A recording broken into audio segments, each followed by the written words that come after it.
اللہ تعالیٰ ایک شرک نہیں معاف کرے گا. باقی دنیا کا جتنا مرضی بڑا پاپی ہے، جتنی مرضی بڑا پاپی ہو، اللہ تعالیٰ اس کی مغفرت فرما دے. سیاستہ کے اندر میں نے رات کو حدیث سے بات پڑھی ہے کہ کل قیامت کے دن ایک بندہ اللہ کی بارگاہ میں ایسا حاضر ہوگا کہ جس کے 99 دفتر گناہوں کے ہوں اور صرف ایک نیکی ہوگی، اور اللہ وحدہ لا شریک 99 دفتروں کے سامنے ایک نیکی کی کیا ہے کہ سارے رجسٹر بھرے پڑے ہیں، اس نے یہ گناہ کیا، اس نے یہ جرم کیا، اس نے یہ گناہ کیا، اور نیکی صرف ایک. اللہ وحدہ لا شریک کہ پیارے حبیب فرماتے ہیں، اللہ ارشاد فرمائے گا آج تیرے ساتھ کوئی زیادتی نہیں ہے، تیرا کوئی جو ہے جرم اللہ کی ذات سے پوشیدہ نہیں ہے، بتا تیرا کیا فیصلہ ہے؟ تو کہے گا مولا جو ظاہراً نظر آ رہا ہے سوائے جہنم کے اور کوئی نہیں. تو کہتا ہے کہ مولا اب مجھے پتا ہے میرا نتیجہ جہنم ہی ہے. اللہ ارشاد فرمائے گا پھر اب کھڑا کیوں ہے؟ تو اس وقت عرض کرے گا مولا تیری رحمت کا امیدوار، تیری رحمت کا امیدوار. تو اللہ ارشاد فرمائے گا جاؤ میں نے تیرے سارے گناہ معاف کیے اور تجھے جنت عطا. شرک نہیں معاف کرے گا. شرک کیا ہے؟ شرک کہتے ہیں اللہ وحدہ لا شریک کی ذات، صفات، اس کے افعال، اس کے اقوال، اس کے کلام جس طرح قدیمی، ازلی، ابدی اور ہمیشہ کے لیے ہے، اسی طرح کسی اور کے اندر ماننا. جس طرح اللہ وحدہ لا شریک کی ذات کی قدرت ہے، اسی طرح کسی اور کی قدرت کو ماننا، یہ شرک ہے. اگر مخلوق کے اندر ہم قدرت مانیں تو اس کا صحیح طریقہ کار کیا ہے؟ اس کا طریقہ کار یہ ہے کہ مخلوق کو اللہ دینے والا ہے، مخلوق لینے والی. مخلوق لینے والی ہے، اللہ دینے والا ہے.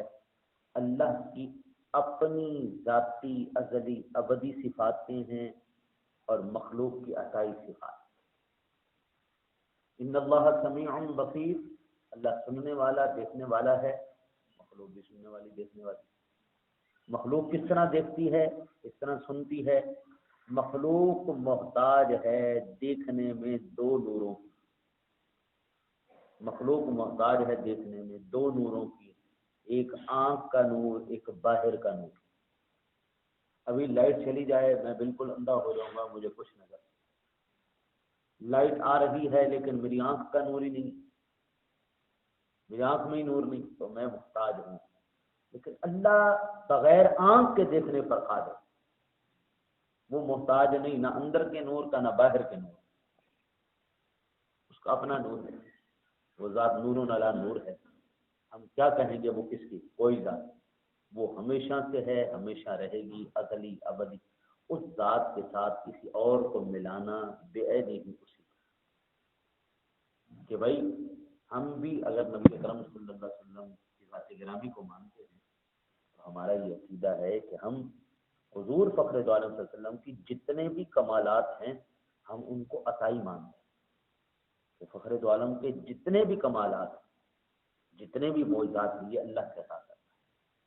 اور جب یہ فیصلہ ہو گیا کہ حضور کو عطا کیا گیا ہے، اب کتنا کیا گیا ہے ہم مینشن نہیں کر سکتے، ہم اس کی باؤنڈری نہیں کھینچ سکتے. اللہ دینے والا ہے، محبوب دینے والا ہے، ہمیں اس میں کیا پریشانی؟ وہ جتنا چاہے دے، وہ جتنا چاہے. الرحمن علم القرآن، وہ رحمان ہے جس نے قرآن سکھایا. سکھانے والا رحمان ہے، سیکھنے والا محمد مصطفیٰ ہے. جتنا اس نے سکھایا اتنا اس نے سیکھ لیا. اس لیے ہم یہ نہیں کہہ سکتے کہ بھائی اس نے یہ سکھایا اور یہ نہیں سکھایا. دیوار کے پیچھے کا علم ہے یا نہیں ہے، میں اتنا جانتا ہوں قیامت کے دن برپا ہونے والے حساب کتاب میں سے فارغ ہونے کے بعد جو آخری انسان جہنم میں جائے گا اور جو آخری انسان جنت میں جائے گا، رسول اللہ صلی اللہ علیہ وسلم نے ان کا بھی بتایا، یہ آخری انسان ہے جو جہنم میں جائے گا۔ حضور نبی اکرم صلی اللہ علیہ وسلم نے ارشاد فرمایا جہنم سے چھوٹ کر قبیلہ جوہینہ کا ایک شخص آئے، سب سے آخر میں، سب سے لاسٹ میں قبیلہ جوہینہ کا ایک شخص جہنم سے چھوٹ کے جنت میں آئے گا، اور جس وقت جنت کے نظاروں کو دیکھے گا 70 سال تک وہ ایسے دیکھتے ہی رہے، واہ میرا مر تیری قدرت۔ تو حضور نبی اکرم صلی اللہ علیہ وسلم نے یہاں تک بتا دیا، اب دینے والا خدا ہے، لینے والے مصطفیٰ، لہذا شرک ہم اس کو کہیں گے کہ اگر ہم یہ کہیں کہ نہیں خدا نے حضور کو نہیں دیا، حضور کا اپنا ذاتی ہے، یہ شرک۔ حضور نبی اکرم صلی اللہ علیہ وسلم کے کمالات معجزات آپ کے ذاتی ہیں، یہ بات غلط ہے۔ اللہ وحدہ لا شریک دینے والے ہیں، محبوب اللہ یعطی و انما انا قاسم، اللہ دینے والا ہے، میں تقسیم کرتا ہوں۔ کائنات کی ہر نعمت اللہ اپنے محبوب کو دیتا ہے، محبوب آگے تقسیم کرتا ہے، یہ شرک معصوم۔ پھر ایک اسی کے قبیل کی ایک چیز ہے بدعت، جو عام روٹین میں بہت زیادہ مستعمل ہے۔ ایک اکثر جو رائے پائی جاتی ہے وہ یہ ہے کہ بدعت ایک ہی قسم کی ہے، اور کہتے ہیں کل بدعت ضلالہ وکل ضلالۃ فی النار، اکثر خطبوں کے اندر، اور یہ زبان زد عام و خاص کے اوپر یہ جملہ چل رہا ہوتا ہے کہ ہر بدعت گمراہی ہے اور ہر گمراہی جہنم میں لے جاتی۔ بدعت کہتے ہیں، بدعت ہے بدع سے، اور بدع کہتے ہیں کسی نئی چیز کا مارج وجود میں، یا عام لفظوں میں کوئی نیا کام، بدعت کہتے ہیں کوئی نئے کام، وہ جس کی پیچھے مثال نہ ملتی ہو، ایسا کام بدیع کہلاتا ہے، بدع کہلاتا ہے، وہ نیا کام جو پیچھے نہیں ہوا۔ مثال کے طور پر آج سے 200 سال پہلے موٹر سائیکل کے اوپر سواری نہیں کی جا سکتی، آج کی جا رہی ہے، یہ بدعت ہے۔ ہوائی جہاز پر سواری نہیں تھی، آج کی جا رہی ہے، یہ بدعت ہے۔ آج سے 200 سال پہلے پکی مسجدیں نہیں تھیں، ان کے اندر یہ قالین نہیں تھے، ان میں پنکھے لائٹیں، یہ بدعت ہے۔ آج سے پہلے جو ہم یہ چادریں لے کے بیٹھے ہیں، مشینی چادریں، یہ نہیں، ہمارے مشینی کپڑے نہیں تھے، ہڈیوں کے اوپر تیار ہوتے تھے، ہاتھوں سے بنے جاتے تھے، اونوں سے تیار ہوتے تھے، تو ایک صورت ہے۔ تو اگر ہم یہ کہیں کہ ہر ایک نئی شے گمراہی ہے اور ہر گمراہی جہنم میں لے جانے والی ہے، تو پھر دنیا میں یہ جو میرے سامنے قرآن پاک پڑا ہے، یہ پریس سے چھپ کے آیا ہے، کاغذ پریس سے مشین سے تیار ہوا ہے، اس کی ہر بائنڈنگ جلدنگ ہر چیز اس وقت مشین ہے، حتیٰ کہ سعودی عرب بھی ہے، وہاں پر بھی بڑی بڑی مشینیں لگی ہوئی ہیں جس میں قرآن پاک چھپ رہے ہیں۔ تو پھر ہم یہ کہہ سکتے ہیں کہ اگر ہر نئی چیز گمراہی ہے اور ہر گمراہی جہنم میں لے جانے والی ہے، تو پھر کعبے سے لے کر ایک عام انسان تک کوئی مسلمان رائے، کعبے سے لے کر عام انسان تک کوئی پھر جنتی راہ ہی نہیں، اب سارے جنتی، یا پھر اس کی تعویل کرنی پڑے گی کہ بدعت تو ہے، نیا کام تو ہے، لیکن جہنم میں لے جانے والا نہیں۔ اب ایمان سے بتائیں، جتنا قرآن پاک چھپ رہا ہے، دور دور علاقوں میں، دور دراز علاقوں میں جا کر انسانیت اس کی تلاوت کر رہی ہے، کیا ہر تلاوت کرنے والا جہنمی ہو گیا؟ اس نئی ٹیکنالوجی سے اسلام کو فائدہ ہوا یا نقصان؟ آج ہم پاکستان میں بیٹھے مکہ شریف سے ڈائریکٹ قرآن پاک کی تلاوت سن رہے ہیں، وہاں کی نماز سن رہے ہیں، کیا یہ ہمارے لیے اب جہنم میں لے جانے والا کام ہوگا؟ کیا ہم مدینہ شریف سے ڈائریکٹ ہم اذان سن رہے ہیں، وہ مدینہ میں رہی ہے لیکن ہم سن پاکستان میں ہیں اپنے گھر میں بیٹھ کے، تو کیا یہ جہنم میں لے جانے والا کام ہے؟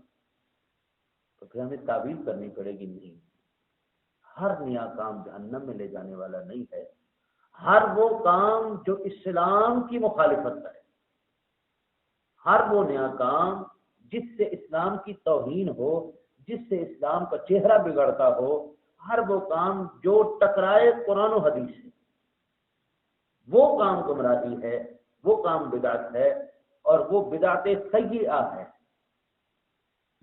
حضرت سیدنا عمر فاروق اعظم رضی اللہ تعالیٰ عنہ کے زمانہ اقدس سے پہلے کبھی جمعے کی اذان نہیں دی۔ آپ جمعے کی اذان دیتے ہیں، آپ سے پہلے فوج نہیں تھی، فوج آپ نے تیار کی، پولیس چوکیاں آپ نے تیار کی، ائمہ کرام کی تنخواہیں آپ نے تیار کی، آپ سے پہلے نہیں تھی، خدام کی تنخواہیں آپ نے مقرر کی۔ تو پھر ہم کیا کہیں گے؟ یہ بدعت تھی، گمراہی نہیں، اس سے اسلام کو تقویت دیتی، اسلام کو اس سے فائدہ حاصل ہوا۔ آج تلاوت مکے میں ہو رہی ہے، سن پاکستان میں رہی جائے، آج نماز وہاں پر پڑھائی جا رہی مدینہ شریف میں، ہم یہاں پر اس کا مزہ لے رہے ہیں۔ تو یہ فائدہ مند تھا۔ عمر فاروق اعظم نے تراویح شروع کروائیں تو آپ نے جب دیکھا ایک امام کے پیچھے صحابہ کرام کھڑے ہیں تو فرماتے ہیں نعم البدعۃ ھذہ، کیا خوبصورت بدعت ہے، نیا کام تو ہے لیکن کیا خوبصورت نیا کام ہے کہ الحمدللہ ایک قاری تلاوت کر رہا ہے، سارے پیچھے کھڑے ہو کے قرآن سن، کیا خوبصورت بدعت۔ تو ہم یہ کہیں گے کہ ہر نیا کام گمراہی نہیں ہوتا، ہر وہ کام جو اسلام کی مخالفت کرے، جو قرآن و حدیث کی مخالفت کرے، وہ گمراہی۔ ہاں اگر اس سے اس کو فائدہ مل رہا ہے تو اس میں کوئی گمراہی والی بات نہیں۔ آج آپ اندازہ کریں کہ اسکائپ کے ذریعے پوری دنیا میں قرآن پڑھایا جا رہا ہے، ساری پاکستان میں بیٹھا ہے لیکن پڑھا امریکہ میں رہا۔ یہ ممکن پہلے نہیں تھا، آج ممکن ہے کہ امریکہ میں بیٹھا ہوا شخص بھی قرآن پاک کے نور سے فیضیاب ہو رہا، حدیث پاک کے نور سے فیضیاب ہو رہا۔ تو ہم اس کو گمراہی نہیں کہیں گے، اسلام کا نور کہیں گے۔ اور بلکہ میرا نظریہ کچھ اس سے ذرا مختلف ہے۔ میں یہ کہتا ہوں کہ بدعت کوئی شے بھی نہیں، بدعت اس دنیا میں بدعت کا وجود نہیں ہے، تو پھر کیا ہے؟ میرا کہنے کا مقصد ہے کہ قرآن کہتا ہے کل صغیر و کبیر مستطاع، کہ کوئی چھوٹی شے کوئی بڑی شے ایسی نہیں جو قرآن میں بند نہیں، ہر خشک، ہر تر، ہر چھوٹی اور ہر بڑی، ان چار صنفوں سے پانچویں صنف ہوئے، یا کوئی چیز چھوٹی ہے یا بڑی ہے، یا خشک ہے یا تر ہے، پانچویں صنف کوئی نہیں، چاروں ہی صنفیں ہیں بس۔ انسان لے لیں، درخت لے لیں، زمین لے لیں، ہوا لے لیں، فضا لے لیں، کوئی شے بھی اٹھا کے دیکھ لیں، یا خشک ہے یا تر ہے، یا چھوٹی ہے یا بڑی، پانچویں شے ہمیں نظر نہیں آتی۔ تو پھر کیا ہے؟ قرآن پاک کا دعویٰ ہے کہ کائنات کی ہر شے میرے اندر موجود ہے۔ افلا یتدبرون القرآن ام علی قلوبہم اقفالھا، تم کیوں نہیں قرآن میں غور و فکر کرتے، تدبر کرتے، یا تمہارے دلوں پر تالے لگ گئے ہیں؟ ام علی قلوبہم اقفالھا، کیا تمہارے دلوں پر تالے لگ گئے ہیں؟ غور و فکر کیوں نہیں کرتے؟ تو میرا مقصد عرض کرنے کا ہے کہ جس طرح زمانہ ترقی کر رہا ہے، چیزیں مارد وجود میں آ رہی ہیں، میرے رب کا پاک کلام اپنی شانوں کے ساتھ اس طرح ظاہر ہو رہا ہے، اس کی عظمتیں، اس کی شانیں، اس کی رفتیں اور نکھر کے آ رہی ہیں، کہ قرآن پاک کی بتائی ہوئی ہر وہ خبر سچی ہوتی نظر آ رہی ہے۔ یوں کہیں کہ بدعت کوئی نہیں ہے، قرآن پاک 1400 سال پہلے یہ خبریں دے چکا ہے، وہ ہماری تحقیق کے اندر ابھی کمی ہے، ابھی قرآن کی خبریں اور پوری ہونے والی، اور پوری ہونے۔ موبائل فون کا ذکر آپ کو قرآن میں ملے گا، بیٹھے ہوئے سیاروں ستاروں کہکشاؤں کی خبریں ہمیں قرآن دیتا ہے، زمین سے نیچے کی خبریں ہمیں قرآن دے رہا ہے۔ آج ایمان سے بتائیں، جو انجینئر ہیں، انجینئر پانی نکالنے والے، ان کے پاس ایک مشینری ہے، وہ زمین پہ رکھتے ہیں، زمین پہ رکھنے کے بعد وہ بتا دیتے ہیں کہ جناب 50 فٹ نیچے پانی ہے یا 500 فٹ نیچے پانی ہے، 500 فٹ تک گہرائی کی کھدائی کی جائے، گہرائی میں پانی نکل آئے گا، اور وہ نکل آتا ہے۔ تو ہم کیا کریں گے؟ وہ قرآن سے آگے نکل گیا، وہ حدیث سے آگے نکل گیا؟ نہیں نہیں نہیں، وہ یہ آج بتا رہے ہیں۔ قرآن کہتا ہے سلیمان علیہ السلام کو اللہ نے پرندے بھی ایسے دیے تھے جو فضا سے بتا دیتے تھے 500 فٹ نیچے پانی پر، جو نیچے وہ قرآن بتا رہے ہیں۔ تو قرآن کی ٹیکنالوجی ابھی بہت فاسٹ ہے، بڑی آگے ہے، بڑی آگے ہے، ہماری تحقیق ابھی بڑی پیچھے ہے، ابھی ہم اس تحقیق کے وجود تک پہنچے نہیں۔ میں نے پہلے عرض کیا تھا کہ ہم اس وقت بنے کھڑے ہیں کنویں کے مینڈک، کنویں کے مینڈک، ہم اپنے حساب سے باہر نکلنا نہیں چاہتے، ہم بدعت شرک بدعت شرک بدعت شرک کے ہی چکروں میں پھنس کے رہ گئے، اور دنیا کتنی وسیع ہے، کتنی وسیع ہے۔ یہ اللہ تعالی ہمیں ذرا سمجھانے کی کوشش فرما رہا ہے کہ اے میرے بندے، یہ جو ساری کائنات ہے، کہکشائیں ہیں، یہ بھی تیرے رب کی تخلیق ہے۔ وَلِلَّهِ مَا فِي السَّمَاوَاتِ وَمَا فِي الْأَرْضِ، زمین و آسمان کے اندر جو چیزیں ہیں وہ بھی تیرے رب کی تخلیق ہے۔ یا معشر الجن والانس ان استطعتم ان تنفذوا من اقطار السماوات والارض فانفذوا لا تنفذون الا بسلطان، اے گروہ جن و انس، ان استطعتم، اگر تمہارے اندر طاقت ہے، قوت ہے، مل جاؤ دونوں، جن بھی مل جاؤ، انسان بھی مل جاؤ، ٹیکنالوجی بناؤ ایسی کہ دنیا کے اندر کائنات کو فتح کرتے ہیں۔ استطعتم ان تنفذوا من اقطار السماوات والارض، جو رب نے باؤنڈری لائن بنائی ہے اس یونیورس کی، اسے باہر نکل کے دکھا سکتے ہو تو نکل کے دکھاؤ۔ فانفذوا لا تنفذون الا بسلطان، نہیں ملے گا سوائے کسی اور کے، صرف ملے گا تو ایک ہی سلطان اور ایک ہی بادشاہ سے، اسی کی بات ہے۔ فانفذوا لا تنفذون الا بسلطان فبأي آلاء ربكما تكذبان، تم اپنے رب کی کون سی نعمتوں کو جھٹلاؤ۔ وہ ابھی ہماری سوچیں تنگ ہیں، ہمارے گھیرے تنگ ہیں، ابھی ہم بدعت شرک کے چکروں سے ہی نہیں نکل رہے۔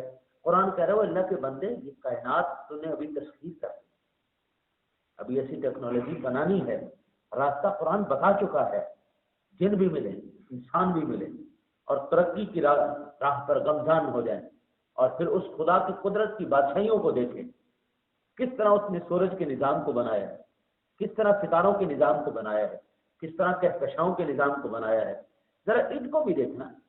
افلم یسیروا فی الارض فانظروا کیف کان عاقبۃ المنذرین، سیروا فی الارض فانظروا کیف کان عاقبۃ المکذبین، اور جنہوں نے جھٹلایا ذرا ان کا ہی حشر دیکھ لو یار، زمین پر چل پھر کے دیکھو اس نے کیسے نظارے پھیلا کے رکھے۔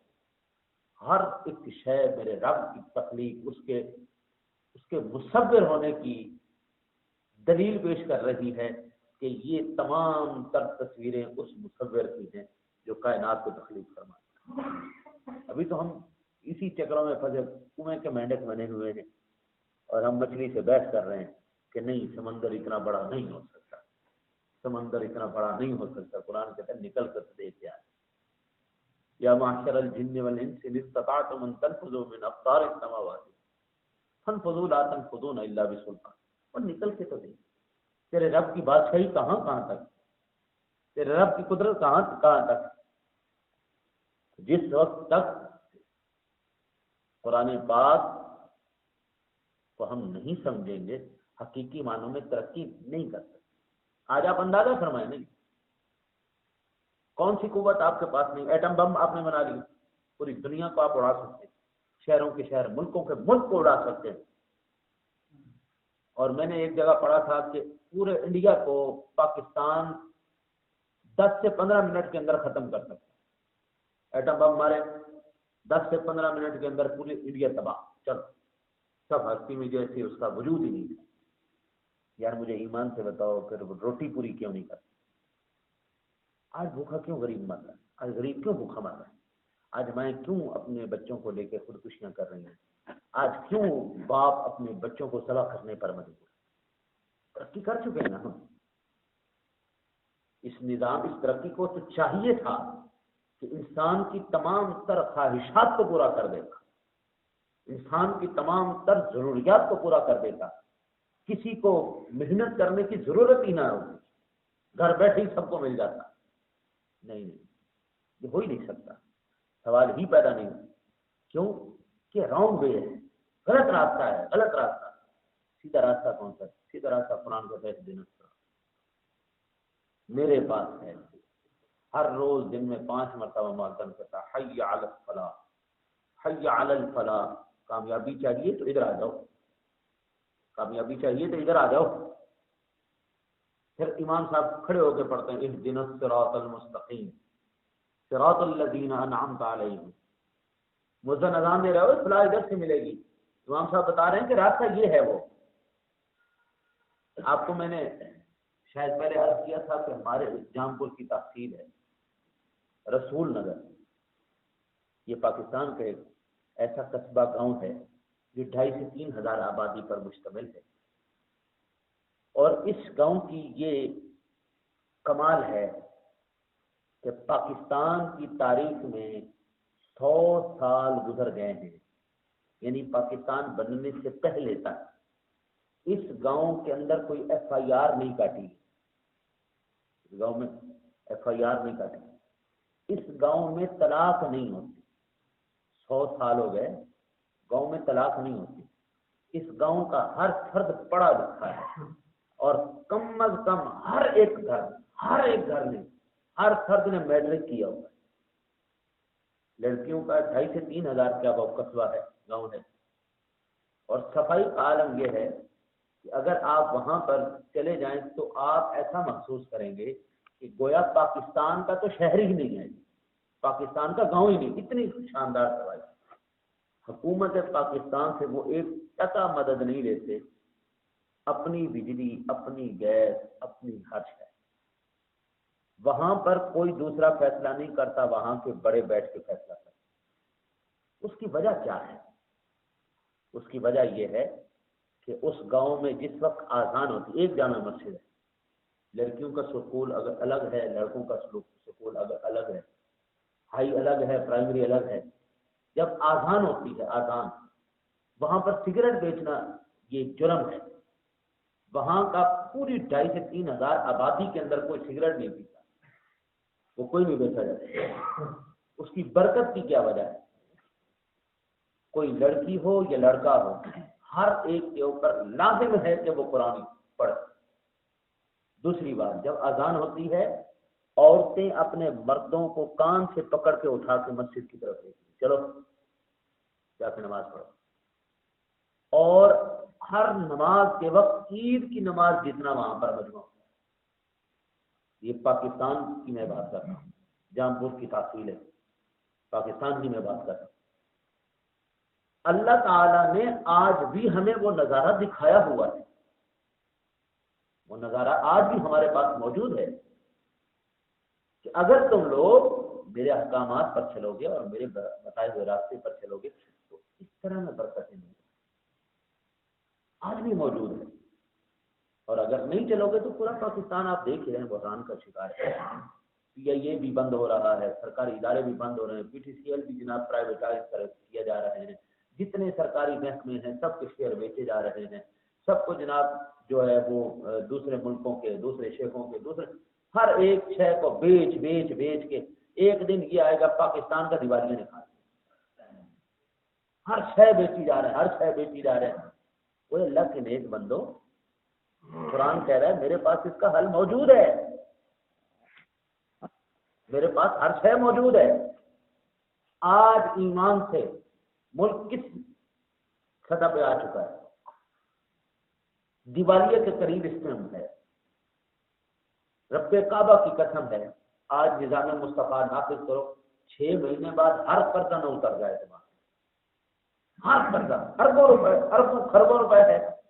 6 مہینے کے اندر یہ نظام مصطفیٰ کی برکت ہے، اللہ اس پاکستان کی تقدیر نہ بدل دے تو آپ. لیکن نظام مصطفیٰ نافذ کرے کون؟ اسلام کی بات کرے کون؟ اس نظام کی برکت سے فیض یاب ہو کون؟ وہ ہونے دیں جن کا اوڑھنا، بچھونا، کھانا پینا حرام ہے، جو سود خوری، شراب خوری، زنا خوری، اور ایسے جرائم کے اندر ملوث ہیں وہ ہونے دیں گے؟ دنیا کے اندر طاغوتی طاقتیں آپ کو اس بات پر آمادہ ہی نہیں ہونے دیں گی، آپ کو کبھی یہ نافذ ہی نہیں کرنے دیں گی۔ اور جس دن مسلمان جاگ اٹھا، رب کائنات کی قسم ہے قبلہ، پاکستان تو کیا پوری دنیا کی تاریخ بدل جائے۔ اللہ سے دعا ہے اللہ تعالی ہمیں اپنے پاک کلام پیارے محبوب کریم صلی اللہ علیہ وسلم کے فرمان کے تحت